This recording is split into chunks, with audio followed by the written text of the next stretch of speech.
to the 263rd consecutive meeting of the Lexington Veterans Association.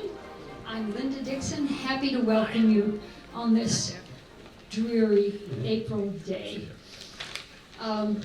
As usual, Starbucks at Lexington Center has come through with coffee, and Steve in the rear says they used to call it blood. Do we have the blood ready? And I can see why.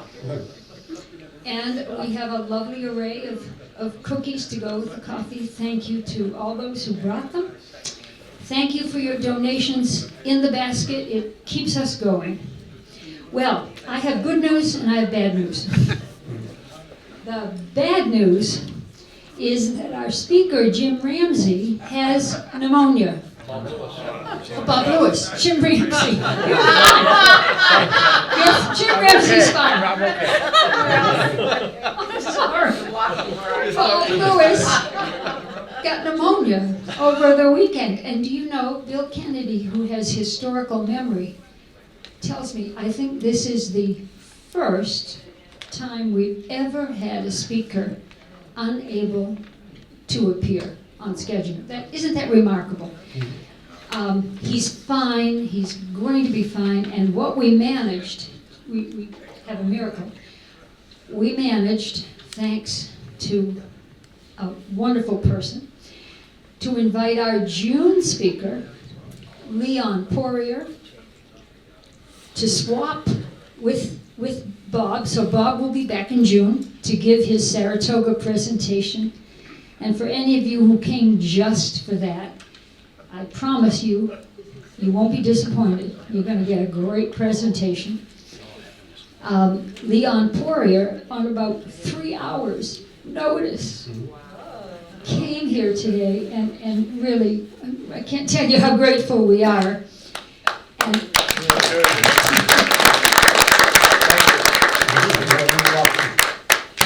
so we will just fast forward a little bit from the American Revolution to World War II. And we will learn about how British intelligence broke the German Enigma Code. How many of you saw the movie, The Imitation Game? A lot of us, wasn't it great? Well, that's what we're going to learn about. A couple of announcements, though, first. And before we do anything else, please rise. Jim Ramsey will lead us in the Pledge of Allegiance.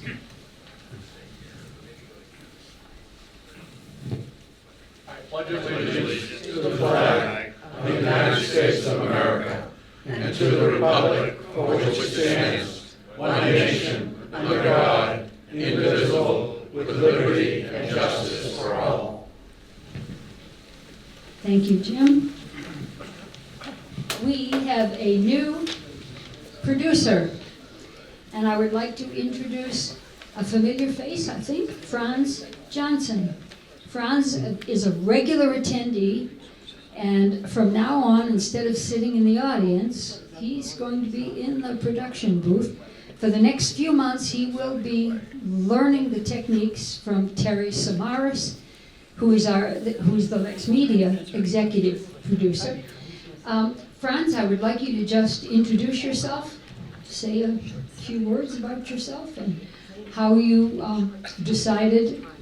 I twisted his arm, actually. But seriously, how he decided to become involved with Lexington veterans and to be our producer. We are so happy to welcome him. Thank you for the introduction, Linda. My name is Franz Janssen.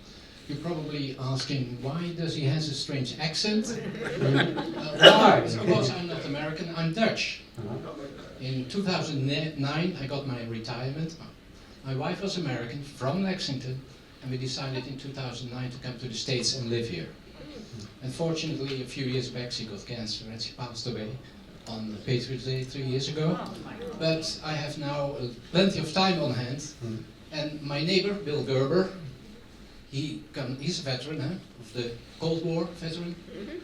Bill takes me to all kinds of meetings and historical societies and stuff, and that's how I landed here. Then, of course, Linda saw me, a few times, and now I'm stuck trying to become a producer for it. So I hope you enjoy this lecture and many more. Well,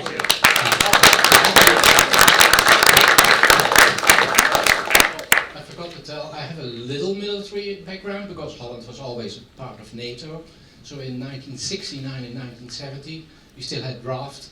So I was drafted into the army and became a private soldier in one of the 3 royal regiments in Holland. And royal regiments that don't accept that they are normal infantry battalion. They also have to stand guard for the Queen when she has, in those days we had a Queen, and she has important visitors. And you get a very strange suit, kind of monkey suit with feathers and white boots. So I still have memories standing on guard there in front of the palace in Amsterdam. But that is all my military experience.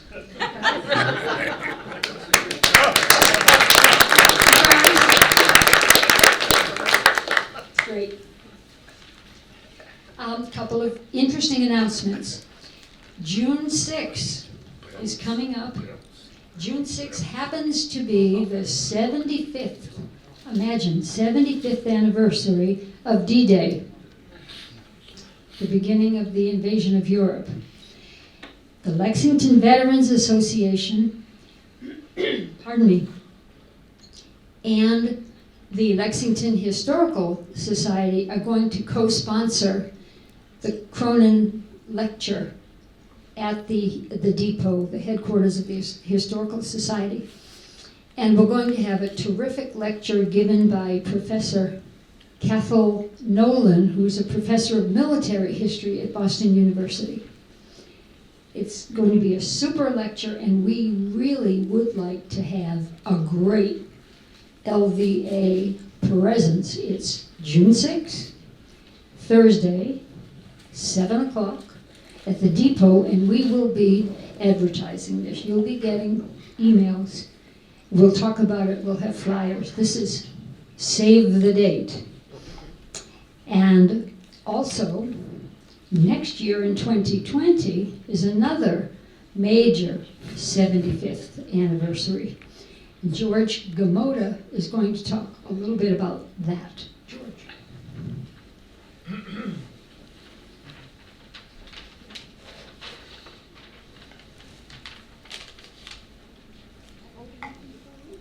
Yeah, good. Thank you, Linda. I'm kind of an interloper here. I don't think Linda expected me until about 10 minutes ago. But I think it's perfect that we're talking about World War II.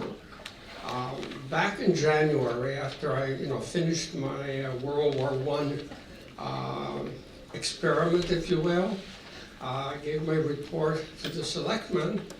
I sat back and I happened to listen to the State of the Union, or part of it, I would say.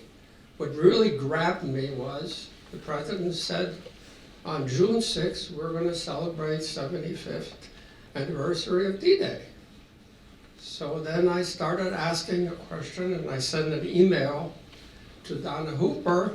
I said, Donna, why don't you and the Lexington Veterans Association get together and do something? So that happened. I was involved with personal matters. But then I started thinking about, well, who from Lexington participated in D-Day? No one knew. How many people participated in the whole war? Again, there was silence. So then I started digging, and I came upon treasures, and the treasures are here shown. First of all, there is no public plaque like for World War I, for World War II, that is visible to the public. Yes, there are a few plaques like this one hidden in the VFW post, another one at the library someplace, and maybe at Cary Library somewhere. But I think quite appropriately there should be a public display on the green.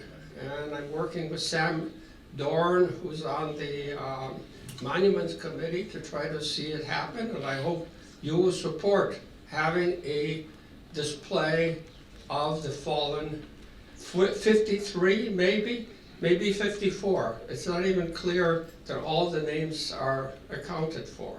So that's number one. Number two, how many people on D-Day? Well, I went to my friend, General Kondriak, who is the adjutant at the Concord Museum, and he took me down to his basement, and he said, here, there was a record of 1,700 4x6 cards, all typewritten, for each individual that served in Lexington. So the question was, how do I collect that information? Fortunately, a young veteran, Eric Pillant, said, I'll do it. So he brought a scanner, and we now have a record of all of the people from Lexington who served in World War II, with a short bio on each one, their address, their mother and father, and so forth. More importantly, we also have D-Day. 20 young men participated in D-Day campaign. There were 60 women in World War II. Then I went to the VFW post, and there are some elderly gentlemen who dug up some articles.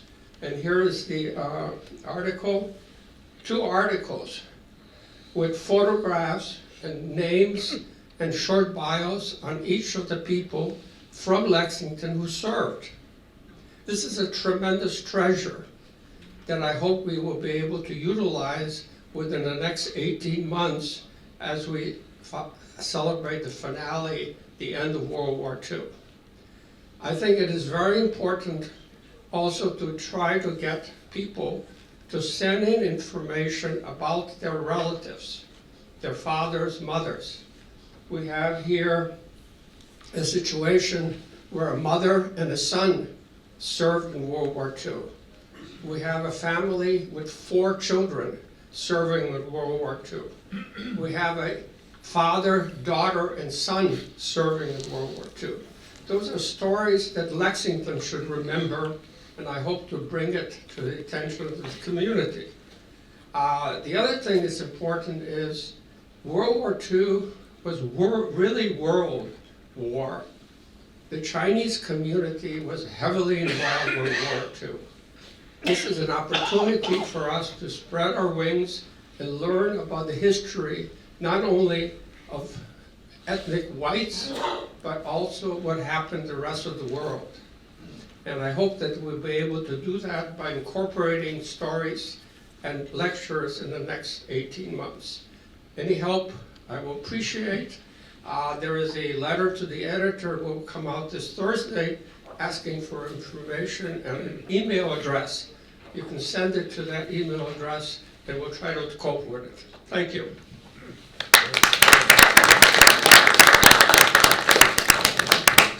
This is an heroic project that George is undertaking, and it's an appropriate and a worthy thing to do to honor all of our World War II veterans. So thank you, George. We look forward to working on it for the next year and a half. Jim Ramsey wants to just say something about an appeal that he would like to ask about the Bedford VA. Jim. Yes, thank you. Thank you. I have a request. Well, the Bedford VA Library has a request. As some of you know, I volunteer at the library. The request is for chargers for iPhones and iPads. Chargers being, I know you know what a charger is. I mean, this is a charger, but also the cables, the lightning cables that go with it. Sarah Carnes, the librarian, has obtained some iPads from elsewhere in the government and is making those available to the hospitalized patients there. All kinds of interesting things that can be done with those. but the iPads that came did not come with chargers, which is, I suppose, that's how the government. I mean, maybe that isn't surprising, but in any event, it's frustrating because here are the iPads and people are scrambling around, cobbling together chargers and so forth. But over on the table, you'll see a piece of paper like this that describes the plea. If you have some, any, either the cable or the charger or both, and it's iPads that we're talking about, but as many of you may know, an iPhone charger will work on an iPad, it just takes longer.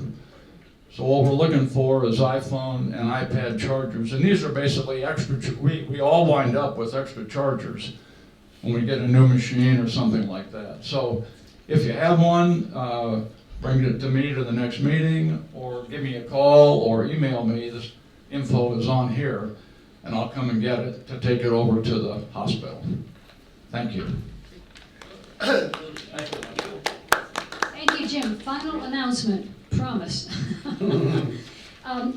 Also on that table, you will find some flyers that talk about an organ donation survey, specifically for veterans and service members. I took the survey just to make sure, what it was like, that it was still going on. All of New England area veteran services are participating in this survey with Harvard University, Beth Israel, and New England Donor Services. They really want to find out what veterans think about organ donation.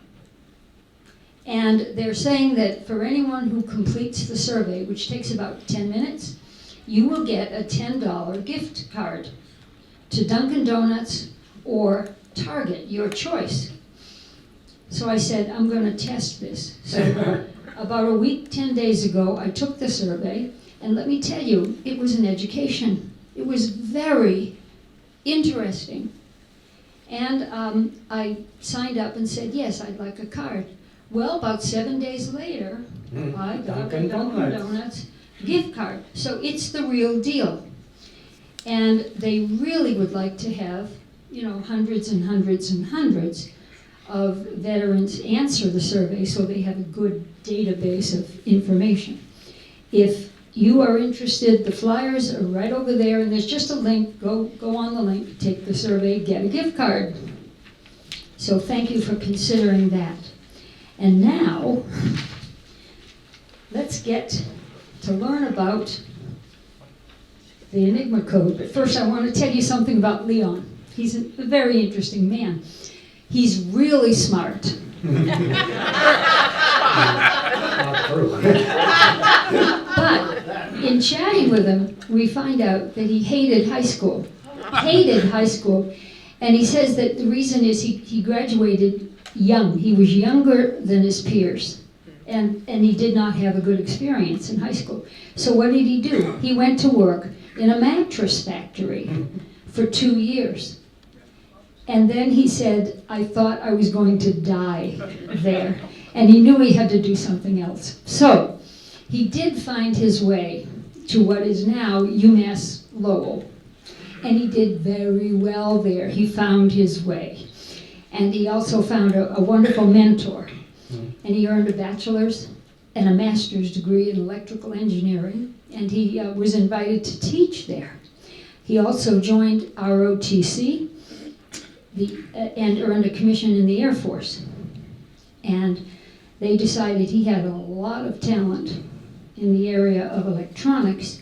They sent him to Hanscom Air Force Base. And he worked in a research lab. He left the Air Force as a lieutenant, joined the reserves, I think, and retired in 1970 as a captain. Well, he spent 32 years at Hanscom. And then after he retired, he stayed on as a contract worker. Meanwhile, he earned a PhD in physics. And his job at Hanscom eventually was chief of the Applied Electromagnetic Division. And he often would work with foreign governments to help them detect flaws in their electronic systems. After retirement, he taught modern physics as opposed to old-fashioned physics, I guess, at UMass Lowell, and he taught radar systems design at Tufts University. So, I mean, the man has a start, not bad for a mattress factory. Anyway, Leon is a voracious reader, and he prepares talks on a wide range of subjects that just interest him. So he's got a whole kit bag of talks. His interest in today's subject, the Enigma Code, began with a book his daughter gave him as a Christmas present. Of all his talks, the Enigma is his favorite because he says, I like things with a lot of little details. So, let us welcome Leon Poirer, who will describe the thrilling history of how the British Intelligence Service broke the German Enigma Code in World War II at Bletchley Park and shortened the war by as much as 2 years. Leon.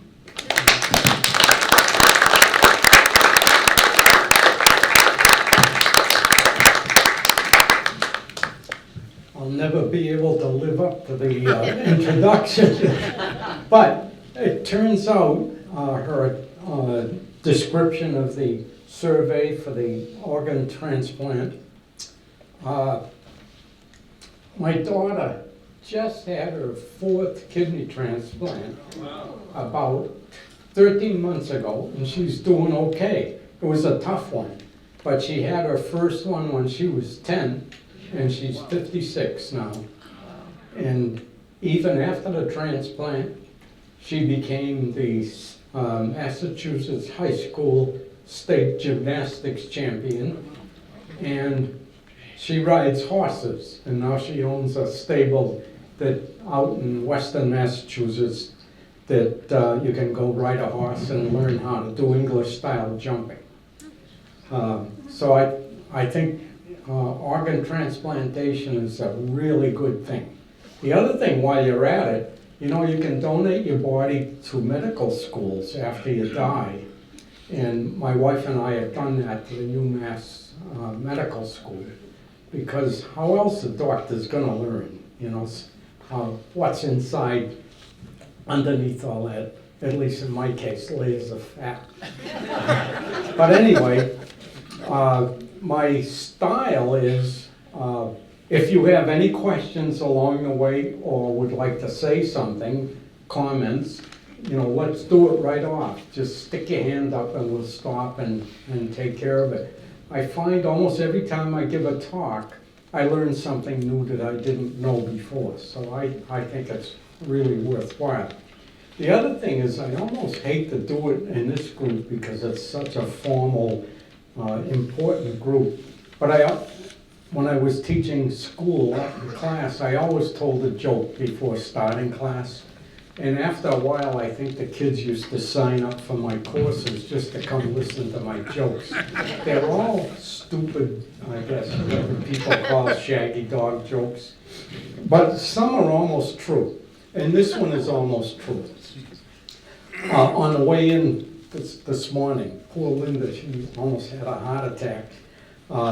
I said I'd be there in half an hour. Well, a half an hour turned out to be, I think, an hour and 15 minutes. But part of the problem is a rabbit.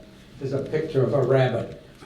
A rabbit looked just like that, darted out from the side of the road in front of my car. So I saw it and I slammed the brakes on, swerved, trying to miss the rabbit, but didn't do it quickly enough. So the poor rabbit, I hit him.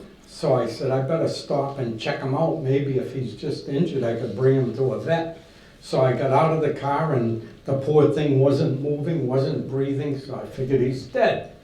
And there was this woman following close behind. She stopped and said, what's up? And I said, I think I killed this rabbit. So she went over, she said, yeah, he's sure dead. But she said, wait a minute. So she went back to her car, came out with a can and sprayed the rabbit.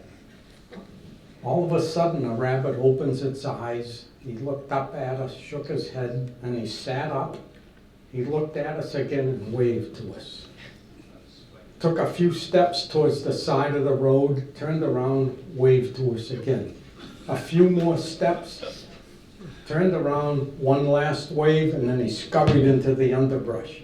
So I said, "My God, what was in that can?" So she looked up and says, "It says right here on the label, gives dead hair new life."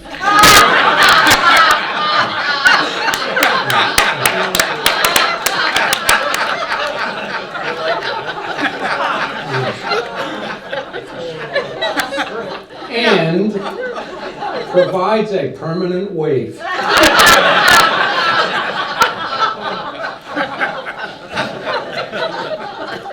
Okay, most of you. So that's the spirit of this talk. And it's really serious stuff, but you have to approach these things with a little, I think, humor. But anyway, it's important for us to talk about it now and understand it, but it doesn't mean an awful lot to us, I think, like it did to the Brits in World War II. I mean, the very existence of England as a country, as a free country, depended on their ability to crack this code and read the German messages that were going back and forth all the time. And because June 6th was mentioned a few times in the early announcements, there were 56 German divisions in the Western Front on June 6th. Because of the Enigma code that the Brits could read, 52 of those divisions, the Allies knew exactly where they were. So it was part of the planning that they knew where the German divisions were, many of them, most of them actually. Even though Eisenhower, I think he figured he had a 50-50 chance of success. But anyway, we'll go along here and see what we can come up with. I can barely see the buttons on this thing, so if they go awry, it's because of my eyesight. Here we go. Okay, am I supposed to stay here? No. I can walk around? Good. Okay. But anyway, part of this, I think, the beginning of this talk should be to try to give you an idea of where the world was just before World War II. Now, in World War I, Poland was under control of the Austria-Hungary, German and Russian empires. In fact, some of the worst fighting in World War I took place in Poland. So right after World War I, Poland became an independent country. But they were suspicious of the Germans, even though Germany presumably was at peace. But they were building up their armed forces, and they were doing it in a sneaky way. Like, you know, when they were training pilots, oh, that's just a flying club. You know, there's no military reason for doing it. And they did the same thing with the Air Force, you know, building all the new planes, and which were all in violation of the Versailles Treaty. But Poland especially was kind of suspicious of them because they knew what had happened, you know, in World War I. And then all of a sudden, this new Enigma code was being used that nobody could read by the German military in the early 30s. So Poland decided they better see if they could crack that code. Nobody could read the codes back then. But at the beginning, the Germans never changed the key to the code. That is how you start the code, set up the Enigma machines. So for months it was the same key, and finally the Polish scientists were able to break the code and read the code. So this really gave them some hope that they could find out what the plans of the Germans in the future would be. But Germany was really starting to do things like they were taking a look at, you know, going into the Sudetenland. There was a Czech Republic, or Czechoslovakia back then, was looking at being run over by the Germans, and Britain as well. But remember Neville Chamberlain, he was really a pacifist, and he believed Hitler. So he went and had meetings with Hitler and came back with peace treaties and stuff. But a lot of the people in England were really suspicious, and especially in the military, in the Navy in particular. And although the Brits had their own code-breaking facility, they couldn't read the Enigma code. They were still reading old codes that they developed, figured out how to penetrate in World War I. So in July 1939, now this is timing is critical here. In July 1939, Poland, really fearing, really imminent problem from the Germans, passed all their Enigma code data and how to break it to the Brits and the French. And only a month later, the Brits are getting worried. Okay, where's the, there it is. The Brits are getting worried that they may be attacked. So right after World War I, in fact, started doing World War I, Britain in London had a code-breaking facility that they set up, and it was called Room 40, right in London. But they were getting worried, especially the leading military guys and MI6 people, that it would be vulnerable to bombing from the Germans. And after World War I, that school, the name of that school was changed from Room 40 to the Government Code and Cipher School. So they decided they better move it. So they actually moved the school to Bletchley Park. And the mission, whoops, I always do that.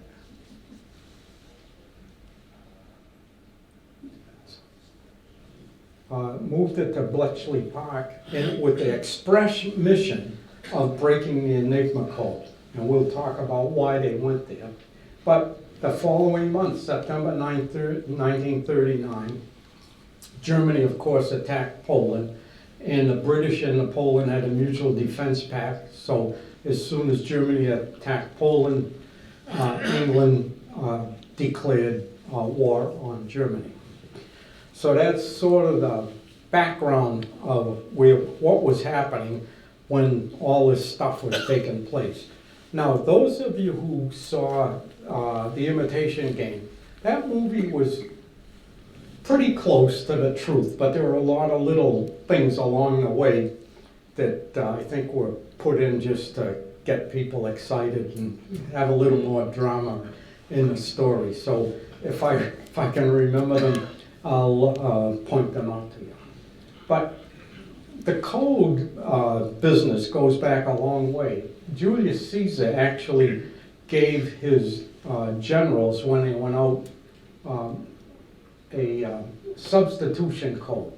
Now, I remember when I was a kid, which was only a couple of years ago, I'd see these codes on rings, decoder rings, and cereal boxes on the back of us, so you've all had it. And how they work is pretty straightforward. You want to encode a letter, say D, you look at to see what the letter on the inner ring is. And so let's say we want to encipher dawn. We look for D, it's W. Let's see, the next, there, W. And then A, if you look, A, it's T. So you go along and you can encode dawn into WTPG, which doesn't make any sense. But if you want to decode, you have to on another wheel, you have to set the wheel the same way as the first wheel. So what we say is there's a key associated with the wheel, and that's how many spaces you rotate it. In this case, it was 7 spaces. So if we want to decode, you just do the same thing backwards. So how do you make this, a little more secure? It's not the hardest thing in the world to break. You take a message, anybody could figure out how to break the code in a short period of time. Well, suppose you put the inner alphabet backwards. That would make it a little harder. And what about instead of an alphabet in order, you scramble the inner one, make a random alphabet? That would make it still harder. So anything can make it a little bit harder. Then the next step to make it still harder is to use 2 wheels. And you notice the wheel on the right has a scrambled inner letter, inner alphabet, and the one on the right is standard but backwards. So use more than 1 code wheel, so you encode a letter in the first one. Suppose you put in, I don't know, D, then you get an F, and then you come over here and you find where the F is. Oh, I hate this thing.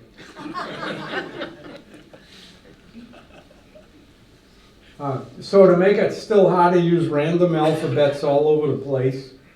And to really make it hard, every time you encode 1 letter, you change the key by 1. So you encode a letter the previous time, the key was 7, so every time you encode a letter, you make it 8 for the next one, 9 for the next one, because then it really is hard. So you need a really long message to be able to figure out what's going on.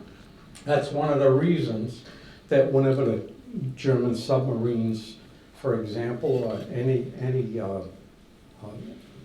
secure system, they always keep the messages short, because the shorter the message, the harder it is to be able to figure out what the message was. Well, this is exactly the principle of the Enigma machine. It uses 3 to 8 rotors. And even in the 3-rotor machine, they run the signal through one way and then turn it around and run it through the other way. So effectively there are 6 rotors, even if the machine only has 3 rotors. And there are a lot of other tricky things too. The equivalent inner alphabets are all random, and every time you punch a letter, the next one, the key moves by 1. So here's what an Enigma machine looks like. This is the military style that the Germans used in World War II. And I think about 20,000 of these things were built during World War II. And I think the estimate is maybe 300 remain in the world. And if you want to buy one, it only costs $250,000. There are 4 of them in the Natick Museum that if you're interested in seeing one in real life. I actually used this one that was at a show one time. But anyway, the encoding rotors that I was talking about are right here. You can just see the edges of them because they're made so you can set them to arbitrary spots. The whole cover comes up so you can take the rotors out and put new rotors in, or different rotors. And this is a lamp board, and these are the keys. So you press a key and it sends an electrical signal through these rotors, back and forth, through the rotors again, and it lights up a lamp. So you might press key A and Q might light up. So that letter's been encoded. The other thing to make it harder to figure out, and this was pretty clever by the Germans, is this is, Brits always call it Steckerbrett, which is the German word for plugboard. All the keys, the electrical contacts for the keys are all on this plugboard. And you could interchange with cables up to 10 cables one key with another key. So you could make, just by plugging in a cable, make key A respond as if it's key D. And you could do that with up to 20 keys. So on the surface, it doesn't sound like big deal, but you'll see in a minute that adds 151 trillion different possibilities. Just that. So it really changes the statistics of being able to solve that. Okay, now the Enigma machine in general, and it wasn't the only, there were quite a few back then, machines like this by different manufacturers, and they were invented, this one in particular, by a German engineer, Arthur Scherbius. And he didn't build it for the military, he built it for commercial businesses, so they could communicate among the different offices without anyone knowing what they were communicating about. So it really had no military intent to the design at the beginning. The trouble was the first design weighed over 100 pounds. It took two guys, strong guys to move it. So it wasn't very useful to anybody in the field, like the military on maneuvers. But a lot of companies in different countries in Europe, it wasn't just Germany, I mean, they were all over Europe, everybody knew about them and how they worked. And it's not important what was in the machine. What was important is the key. When you set the key, that's what made it secure. Because everybody who had a machine like this machine had 20,000 of them, but the rotors were the same in every single machine. So it's not that a particular machine was special, it's how you set the machine up to transmit a signal. So it was even turned down by the Brits and the military. But the company that was making these redesigned it. So this one now is from over 100 pounds is down to 26 pounds. And it's about a foot wide and maybe 1.5 feet deep and about 8 inches tall. And it's totally self-contained. It has batteries, cables, everything. So every division in the Army, every group in the Air Force, every group in the Navy, every ship in the Navy had one of these machines, of the German Navy. The Brits did get hold of a few, which was important to help break the code. So they were used originally by companies in several European countries, and they were adopted by the government, military, and German military in the late 20s and mid-30s. The Army was the first, the Navy a few years later, and a couple of years later, finally the Air Force. But all the German military used them. The Navy had a little slightly different version, and the Army and Air Force ones were slightly different version, even though they were generally the same. So the Navy could only talk to Navy machines, and the Air Force only to Air Force machines, etc. Okay, so how it was used. Now, this is a shot of General Guderian. God, I hate this machine. They have the pointer in the wrong place. The pointer button should be so you don't have to put your thumb over the other buttons. So anyway, you see them there, and there's an Enigma machine right here. There's a guy here reading the message that they want to encode. Here's a radio operator, and here's the general overlooking everything. So it's pretty complicated. It's not like a typewriter. You type a message and it's off. So we'll go through step by step. I think it's important. So they had a book that was published every month that gave for every day the settings of the machine. Now, the Army machine had 5 rotors. And some of this gets kind of tedious, but what you should be getting out of this is what I got out of it anyway, is how smart the guys that broke this code were. I mean, I don't know how they did it. I could have played with this code the rest of my life without ever figuring out how to do it. And that's the kind of message I think there is in this talk. So the rotors in their order. Now the Army machine had 5 different, the box with the machine had 5 rotors in it.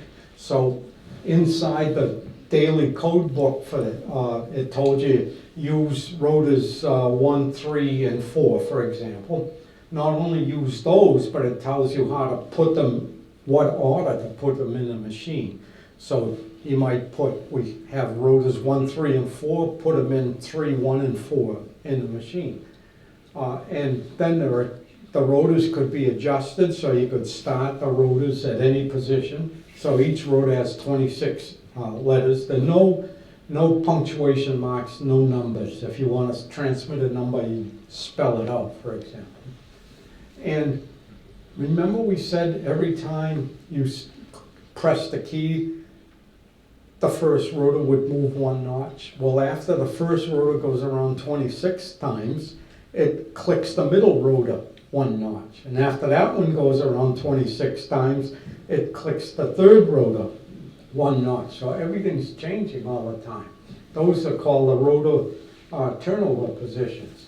And then the plug pairings, you could do up to 10. So it tells you not only how many plug pairings, but you have to, it tells you which ones to pair up. So there's quite a bit that goes on to set up the machine. Then the next step is you encode the message 1 letter at a time. You push a A and see what comes out, F. And then your helper writes down what that letter was. So that goes tediously 1 letter at a time. Then How long did it take to send a message? sending the message was fairly short because it was sent in Morse code. But, you know, it depends on the length of the message. They went to the extreme, especially the Navy, that they had a code book that would say, especially because they give weather signals every morning, and they'd say like 1 means clear, 2 means partly sunny, 3 it's raining. So when they sent a message, they just sent 1. You know, they had a preamble because they had to address it to whoever was supposed to receive it. But you know, you could do this, I don't know. I'm saying, you know, trying to remember when I was doing it. I guess you could do, without too much trouble, 5 to 10 words a minute. And because it took 3 people to do it, you know, you'd have one guy saying, okay, put P in, the other guy would read it. So you had 3 guys working the key, the guy that pressed the key, the guy that told the guy that pressing the key what to press, and the guy that would read the letter. And then they'd pass it over to the Morse code operator. And then the radio operator transmitted. One of the things that didn't come out, I started my military career actually as a seaman recruit in the Navy. And I got to be a seaman 3rd class radio operator before I switched to the Air Force when I went into advanced ROTC. But anyway, the radio operator transmitted the message in either 4 or 5 letter code groups, which was common Morse code in those days. But the reverse process had to be carried out to break the message. So you had to have another Enigma machine at the other end, and it had to be set up with the exact same key. And the key was complicated. Look at all that red stuff. That's how you had to set up the other machine too. That's why it was important to have this code book to keep all these machines synchronized every day.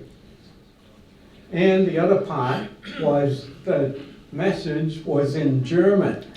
Now, And it's not the kind of German I learned in school, you know, very formal like that. And, you know, you try to, you had to have somebody who understood the everyday language, the, you know, of a country. So it took all kinds of linguists, mathematicians, you know, really brainy, thinking out of the box people to work this, to make it work. And at the very end, I have a little slide that will demonstrate some of these things.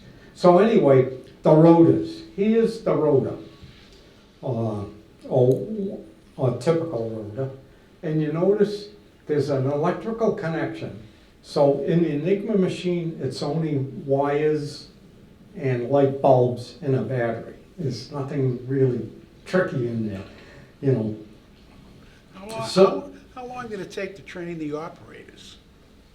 It took me 3 minutes to learn how to use it. I mean, it was foolproof. I mean, there's 26 keys, and you press them. It's not, you can't do this like a typewriter, because each key requires some pressure. But it's not quite that easy, because there are other protocols that you have to learn about, preambles, correct, just like any radio operator. I know in the Navy, you know, how many times they beat me over the head. Hey, dummy, you do this way, you do that way. And they had to learn that too. But actually operating the Enigma machine was duck soup. The guy that used the Morse code, he was much harder to train, I think, than the guy that actually encoded these messages. But anyway, here's, you see these wires, there are 26 contacts here and 26 contacts in the back. And the wires don't go from one pin directly to the other, but you can see they're all mixed up. So the 26 contacts are spring-loaded in the front. It's pretty ingenious when you start to think about it. And random connections front to back. And 26 contact plates on the back. And there's a pawl that engages the tooth, so every time you press a key, it actually turns that rotor, just the rightmost rotor, or the input rotor, by one spot. So here you can see how the pins of one rotor touch the plates of the adjacent rotor. So you put 3 in next to one another. And some machines had up to 5, and a couple of weird machines had up to 8. So the most common was 3 rotors like that, so that the random wiring came from one pin in the front through here. And these are only a way of setting the machine. They don't correspond to the letter that's hooked up to the machine at that spot. They could easily have numbers. It's just so if you say set the rotor at end position, you could easily have said set it at number 17. So that the letters have nothing to do with what's actually inside the connection.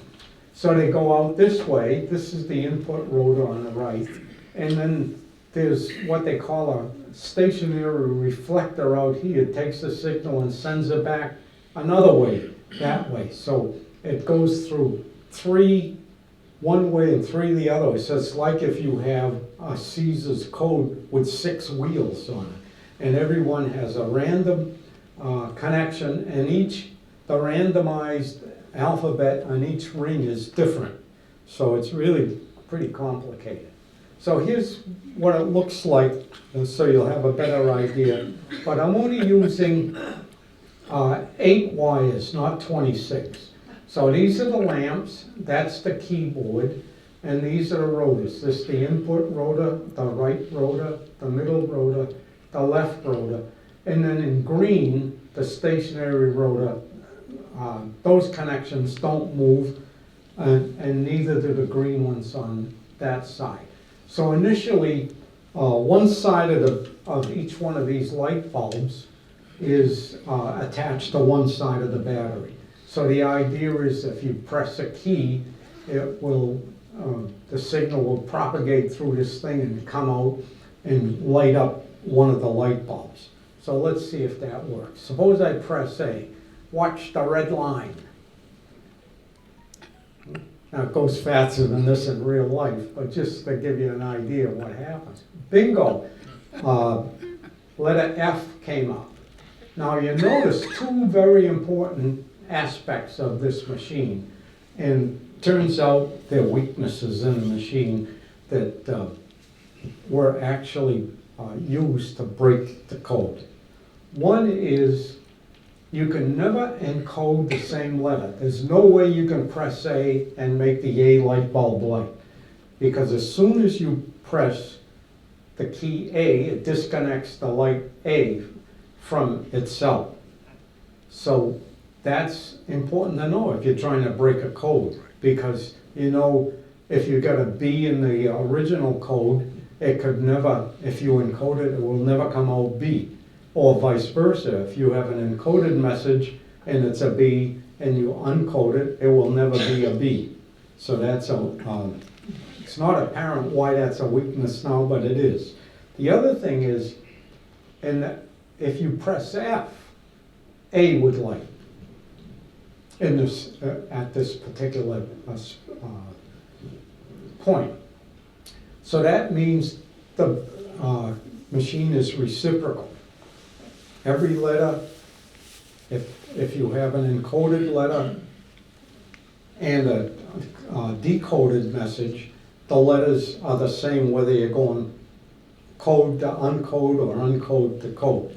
And that's a big weakness in the process. But that's what makes it possible to use the same machine to decode a message, because if it weren't like that, you could never use the same machine to decode. Now, once I press, got the A going, the next time I press A, A key is connected differently, because every time you press a key, it moves one slot. So the next time I press A, next time I press A, there it is, I get H.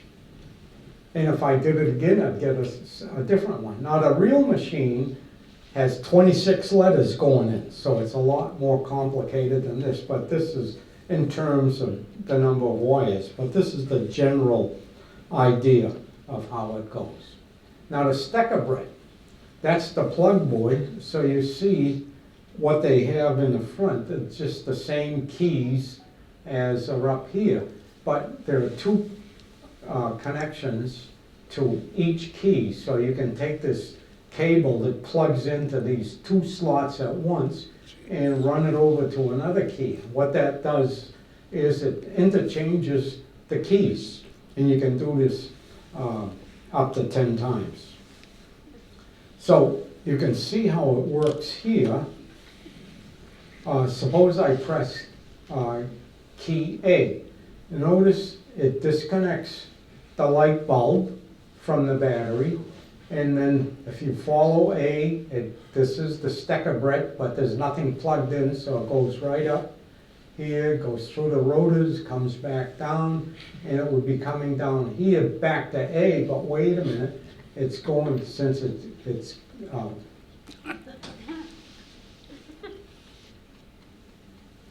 I don't think Arthur Scherbius designed this thing. It's funny because it's so obvious. They got the button in the wrong place.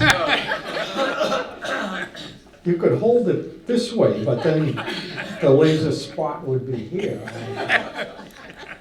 But anyway, here we are. So coming back here, it wanted to go to letter S, but letter S has a plug cable in it. So, and see, here it's red, there's contacts across. Here the contact plate has been lifted up. So instead of going right back up to letter S, it goes over to the next letter here, and it comes out here and lights letter D. So that's what the Steckerbrett does. It just complicates things, and that's the whole idea. The harder you make it, for somebody to decode it, the more secure it is. And the funny part about it is, throughout World War II, the Germans were so positive that this code could not be broken, that they never tried to break it by themselves, and they never tried to improve it. The only guy who was suspicious of what was going on was Admiral Dönitz, the guy that was running the submarine corps, or division, or whatever you called it, and he ordered new Enigma machines with extra rotors in them. But everybody else just going along, this is unbreakable. And of course, it wasn't. So the Enigma board, the Plugboard really increased the security of the Enigma message by, like I said, 151 trillion. So it really was substantial. Okay, is the Enigma cipher unbreakable? So I'll let you answer that. Make believe you don't know that we actually broke it. But just what you think. Okay, it was set up according to a code book, and every day that code was directions were changed at midnight. Used 3 of the 5 rotors. The rotors labeled in Roman numerals 1 to 5. So you used 3 of the 5. And you arranged them in specified order in the machine, like 2, 5. Now, the 2 would be the rightmost rotor, even though you read left to right here. When you put them in the machine, it's right to left. Set the turnover position, that you could adjust when you set the rotors in place. So that's where you could make, for example, the 17th time that you get a letter, it would click on the middle rotor once. And you could adjust, it could be 17, could be 12, could be 1, could be 30, not 38, could be 26. So whatever you want. So that was one of the other things you had to set up.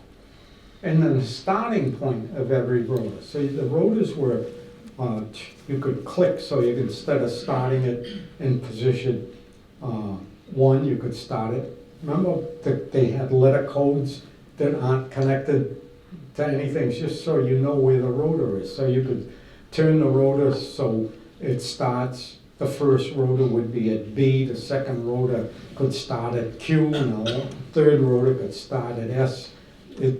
It was random, but it was in that code book, and you had to set up the machine the same way. So, and install up to 10 plugboard cables.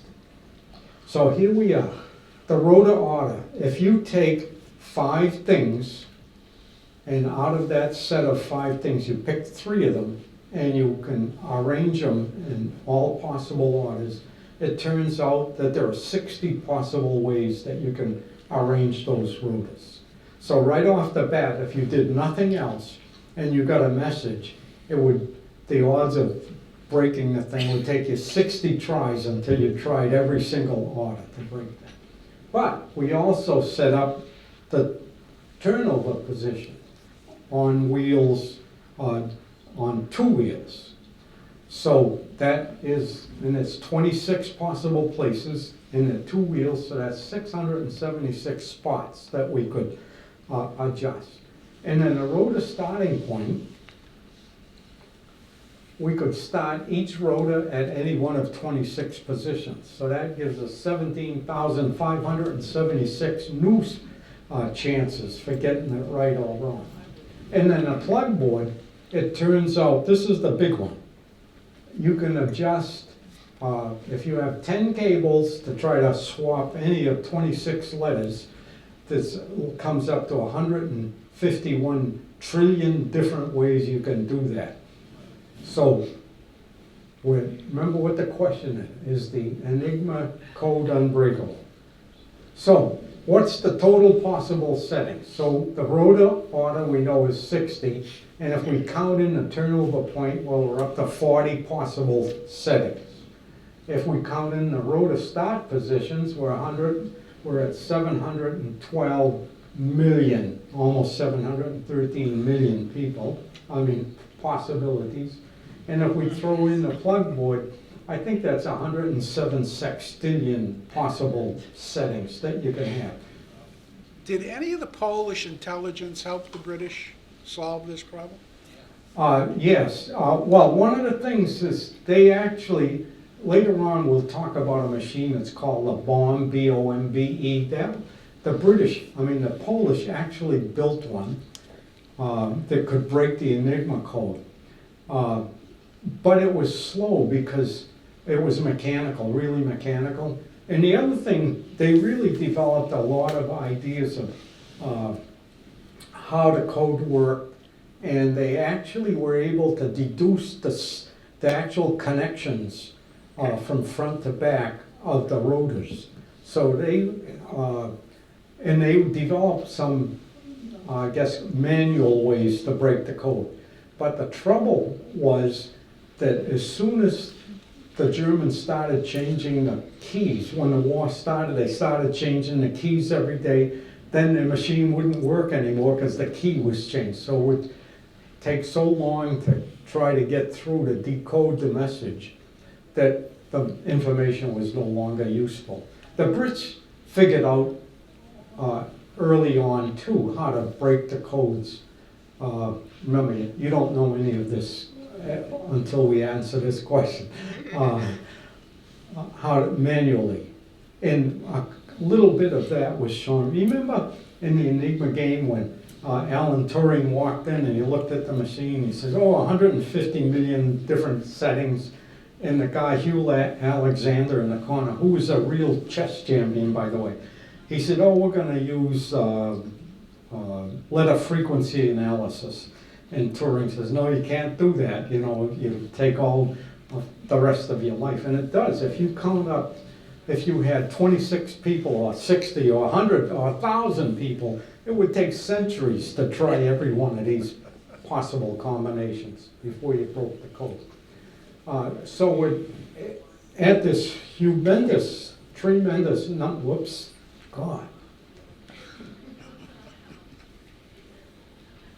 number, but I want you to pay attention to this number, 151 trillion.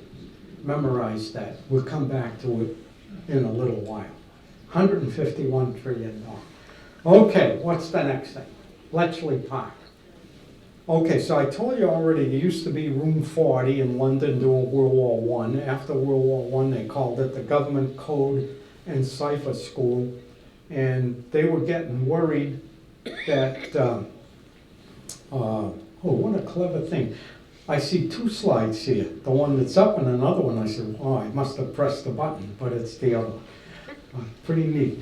But anyway, the guy that ran MI6, which was the naval security guy, he actually, and other people working at the Government Code and Cipher School, they didn't trust Neville Chamberlain's peacetime dealings with Hitler. So they said they could see something was going to happen. So they went out and figured that they should move the Code Cipher School from London because for sure if a war breaks out, London's going to be bombed. So they went out and looked around. And the head of MI6 actually bought Bletchley Park, which is a giant estate. And he bought not all of it, but a good chunk of it.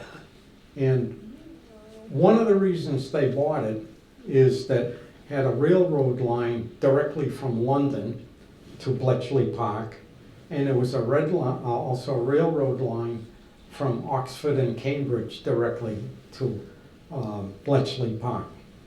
So eventually they moved there in secrecy. And at the same time, it was convenient to get to, but outside of London, so they figured it would be fairly safe from attack.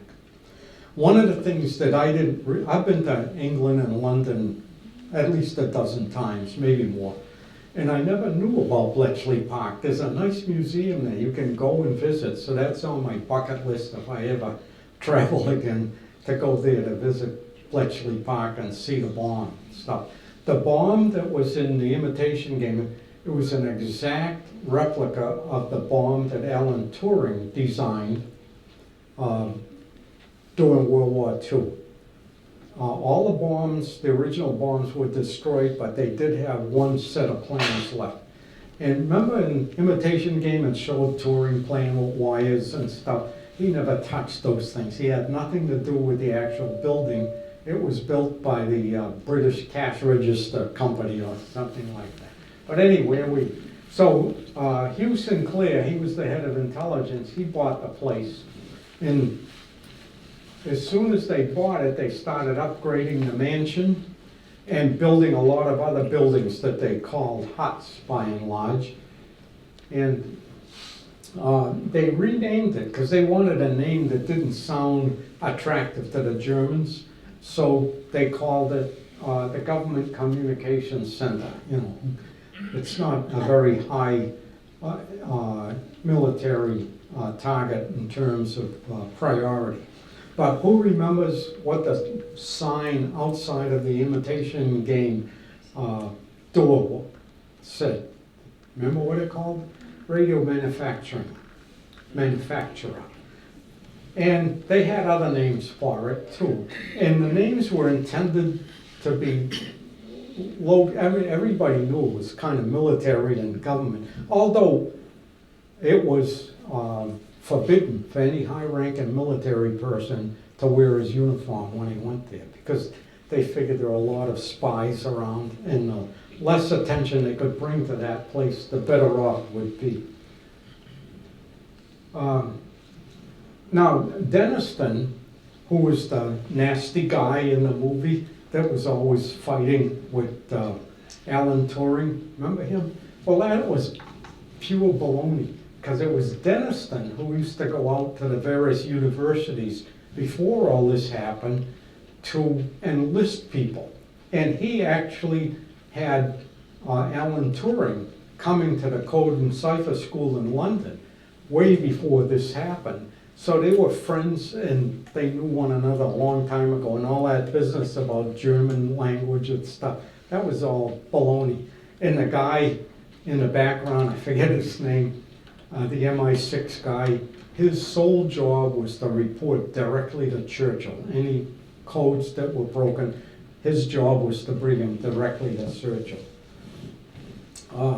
Okay, so here we go. So they set up a lot of radio listening stations too, which was important. That's where they intercepted the codes, so all over the place. And they had radio listening stations essentially all over the world, down in the South Pacific, and they broke all kinds, listened to all kinds of codes. And radio direction finding stations, that's another reason, especially the submarines, stayed on the air a very short time, because they were afraid that shore stations could triangulate and get their locations. So everything that came up in terms of code breaking was classified ultra. The other thing, which is super, I guess, like for us it would be, you know, super top priority, top secret. But anyway, the other thing they did, every time they broke a message, which you saw in the imitation game too, it couldn't be too obvious that they used the results of that. So they used to invent stories that would make the information they got from the Enigma code reasonable.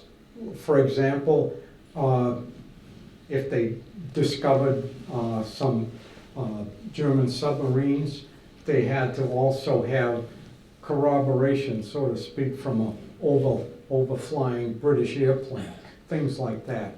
So they had to have stories that made the Germans figure that they got the information from some other source.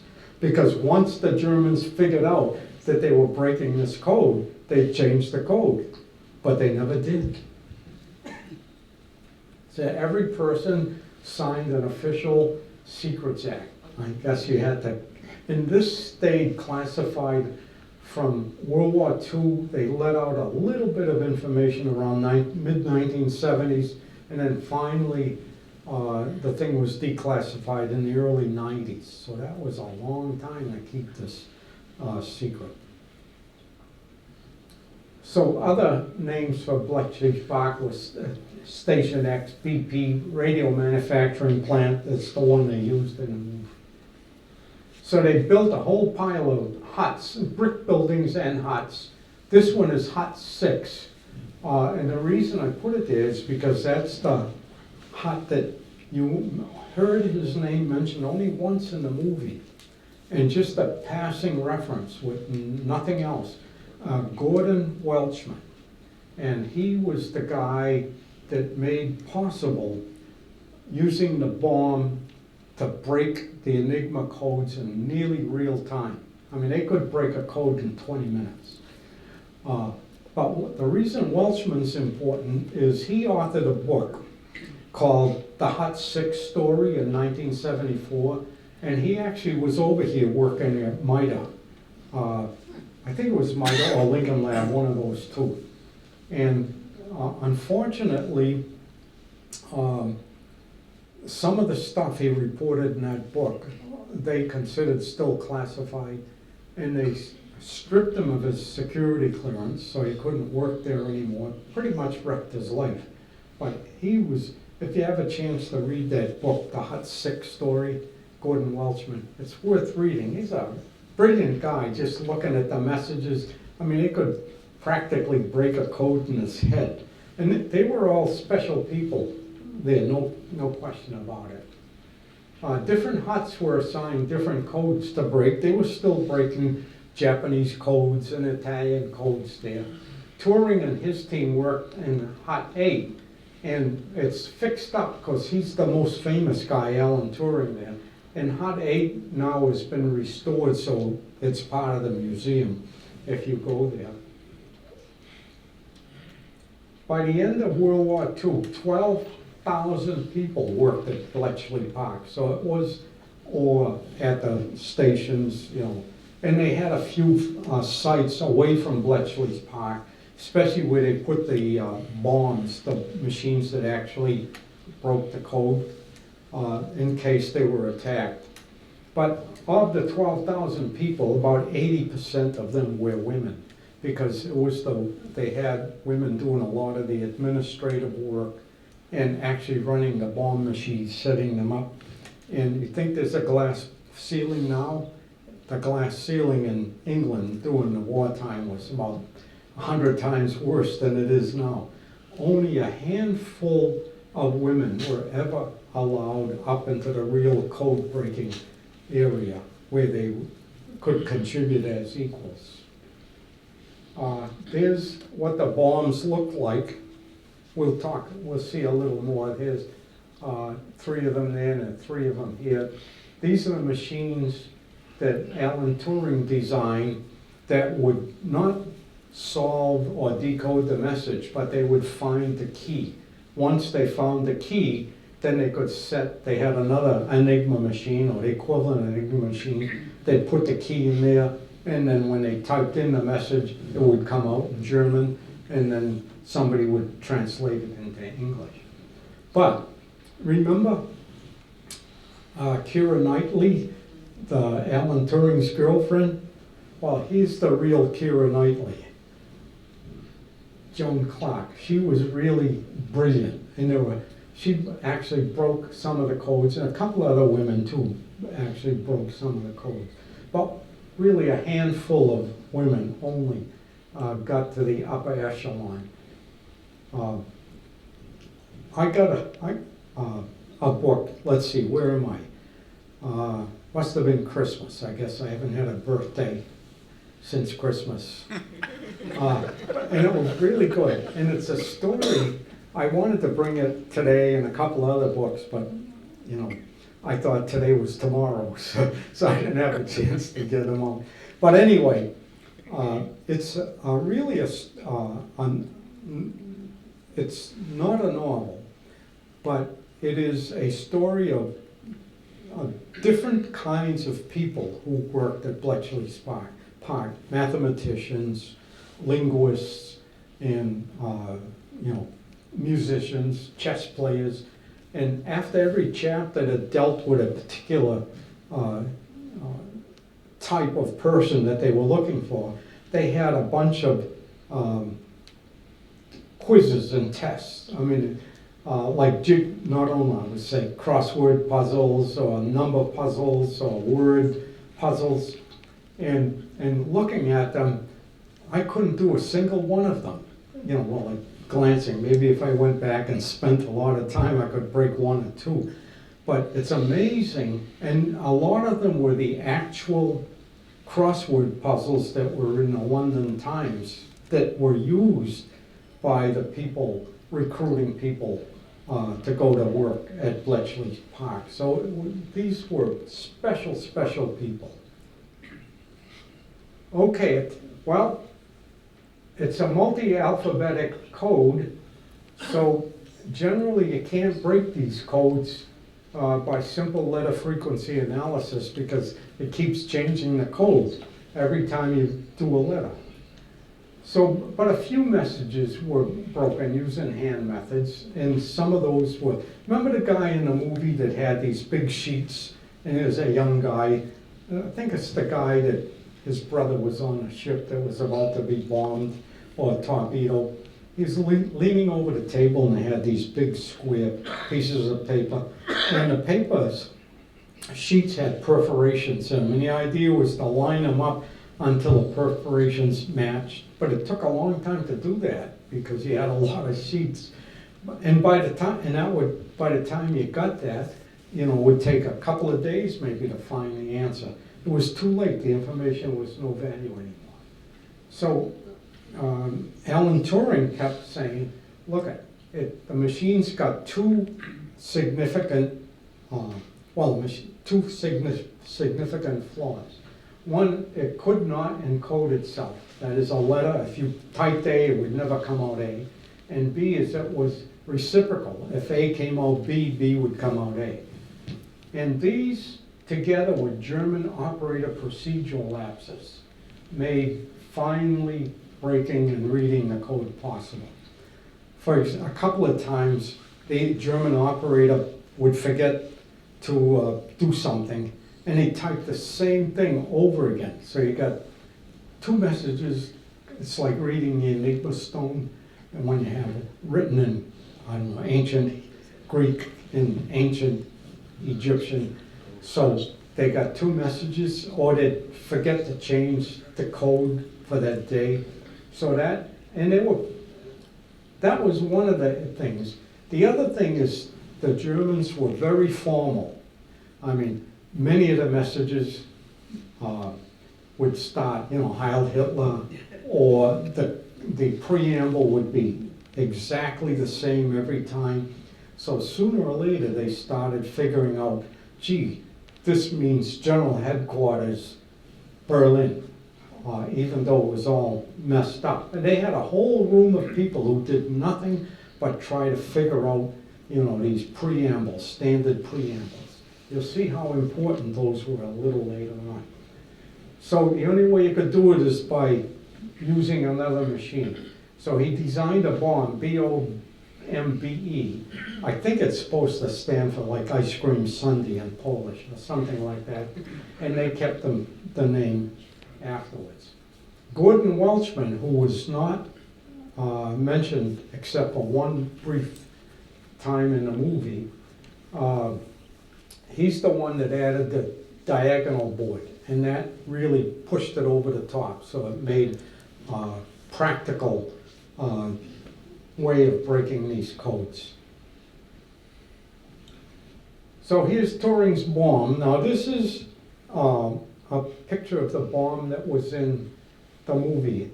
There are no actual bombs left, but there were plans. So this is an exact replica, built exactly the same as the bombs in World War II. And it's all wires, electricity going through wires, and electric motors turning the drums around. So later on we'll see that, if I can find the right button here, each one of these, this is like, would be the first rotor of an Enigma machine, the second rotor, the third rotor, and instead of coming back through, there are actually two rotors in each one of these. One is the input rotor for this one, and one is the output rotor, and they're interconnected. So these three make up a total Enigma machine. And there's 12 across, so there are 36 Enigma machines in this barn. And they all spin simultaneously, and they all start with different starting positions, different things. So eventually you can try every combination around and get to the right answer. But the thing that really broke the camel's back in terms of solving the code, remember when the thing, his machine, the bomb was running like 3.5 weeks, and Alistair Cook would come in and Alistair Denniston would come in and break the door down and says, I'm shutting you down. None of that ever really happened. But what did happen along the way, which is true, remember when they were at the bar and he said, Heil Hitler? That was a crib. They didn't use that crib particular, but, and the crib was this. A crib is a piece of plain text to which, or for which, you know the scrambled text. So if you put headache in, it would come out in this particular, this is all make-believe at this point, but the principle is exactly the same. It would come out A-def-E-G-H-A, for example. So he had the design, which was a tremendous, I think, thought process. New scramblers to take advantage of these cribs. So what did he do? Whoops.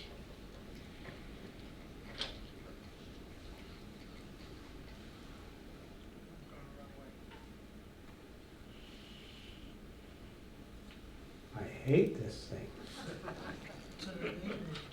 Okay, here's Turing's scrambler. It's really exactly the same as we saw before for the Enigma machine. These rotors are exactly the same as we had in the early chart. Here's the reflector, and then these three rotors are exactly mirror images of these three. So remember the original Enigma machine, the signal goes through, then it comes back out this way. So at the same end, you had the input and output. In the first machine, first time in Enigma machine, if you pressed A, if this was A before, we come out with F, which I, A, B, C, D, E, F, this one. Now if you press A, F comes out here. So there's a totally isolated input and output. You'll see how important that is. And these dashed lines mean that this rotor and this rotor, which are really the same, two pieces of the same rotor, rotate together. And similarly, this rotor and this rotor rotate together, and this one and this one. So here they are. This is just no rotors mounted, and on this green one, there's this rotor and this rotor. In the middle one, there's this rotor and this rotor. And this one has this rotor and this rotor. And they're electrically interconnected. We'll see how that works in a minute or so. So it's exactly the same coding machine. Now here's really the major breakthrough. So here's the crib that we talked about, headache and ADG, etc. Now, we don't know, or they didn't know, where in the message this might pop up. Could be 100 characters downstream or, anywhere.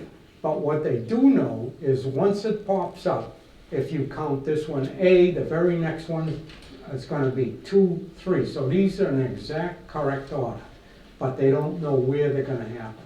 So let's just, for the sake of it, develop what they call a menu. And this is the ingenuity, I think, of the whole thing. H is A, so here's H, and it gives you A, at position 1. E gives you D. So here's the E, it gives us D at position 2.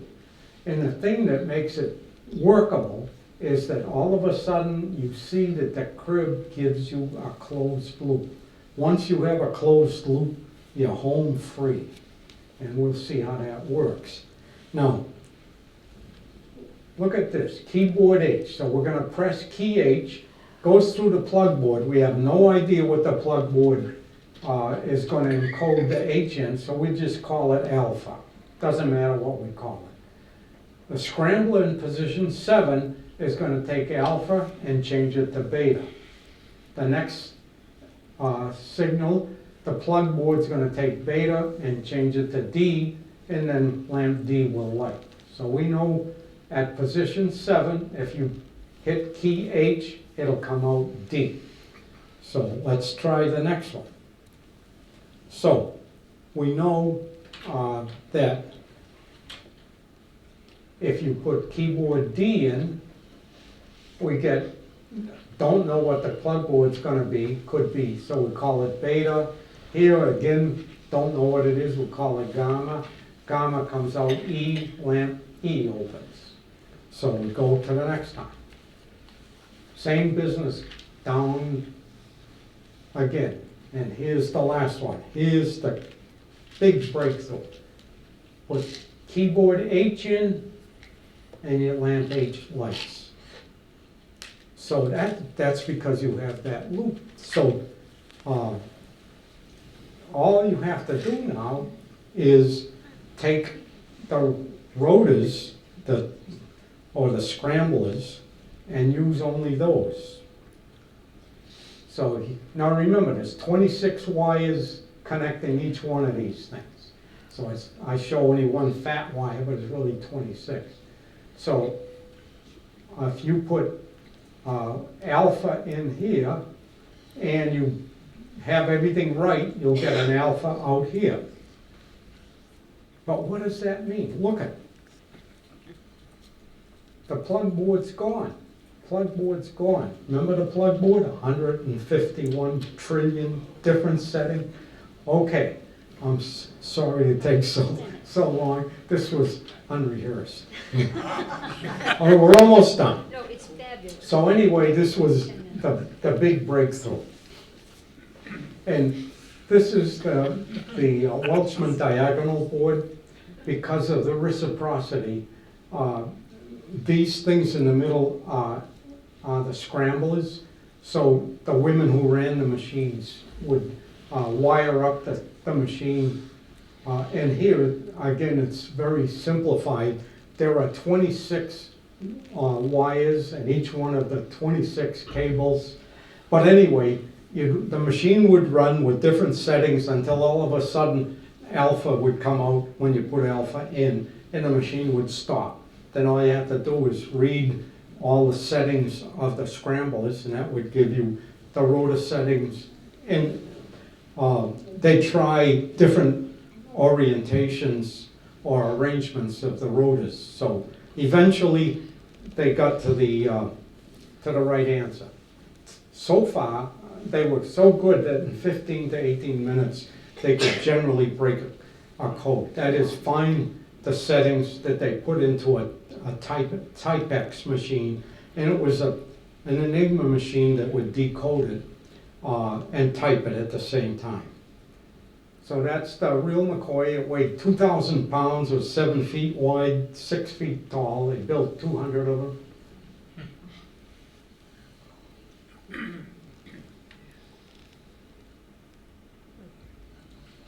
And that's the, like I say, you had to have a lot of different people working there. So these are some of the things that, that the Breaking the Enigma Code contributed to. They were breaking up to 4,000 Enigma messages a day. Of course, they had 12,000 people working there. Okay, so on my home computer some years ago, I made up an Enigma machine that would do the same thing as the Enigma machine. So I encoded this for you. That's a German Enigma scrambled message. So our job is to break it. And I'll tell you, even the rotors. The right rotor was started at F, the middle rotor at H, the left rotor at C. The turnover position was easy, just one, M with M, a middle rotor at M, and I only steckered one letter, F to C. So, putting it through my decoding machine, I got that. So now that's German words. So the first step is you have to have somebody fluent in German who could take these 4-letter codes and turn them into German words. And if you do that, you get that.